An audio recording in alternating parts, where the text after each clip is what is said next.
Assalamu alaikum Sapa Studio kanalının abunachilari. Bugünkü video abzorumuz joy haqida, ana shu ko'rib turgan joyimiz satılıyor. Adres videonun axırında tushuntirib o'tgan. Joyimiz 15 sotuq. Dokumenti bar. Joyimizda gaz, svet bar. Abunachilar bu yerdan liboy biznes ishlatadi bo'lgan. Istayansan mar bu tarafda. Stolovoy kafe etsangiz ham bo'ladi.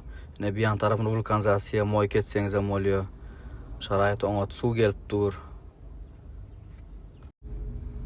Ne bir yan tarafı Gummatar tarafı. Ne görüp dursunuz yani.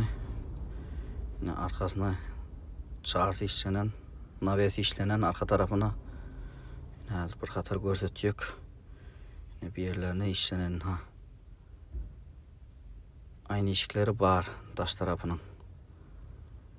Ne bir yan tarafı, gün çıkar tarafı, kat yolum var. Yine bir yan tarafı zay etseniz hem oluyor, stolovoy kafe etseniz hem oluyor. Yine bir yerini vulkanizatsiya, moyki işleseniz hem oluyor. Boş boksla barın ha. Deriveze koyulun. Bizincisi unutmayızdı. Çegara ne şu yörü? O şu yörden bir yan çegarası. Zekeş var anasında. Görüşünüz yani ağıyla. Ekrandaki numarlara telefonlaşıp gelişip alıveriniz. Bakasını aytmadı yesi. Özünüz gelişip alıveriniz ekrandaki numarlara.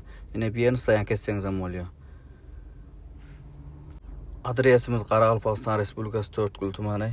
Adaqqayıp 11. brigadda. Tumor toyxananın yanında ana tumor toyxanası. Şonun yanında 11. brigad. Adaqqayıp 11. brigadda. Ekrandaki numarlara telefonlaşıp gelişip alıp biliniz eyesi bilen. Sağ olun.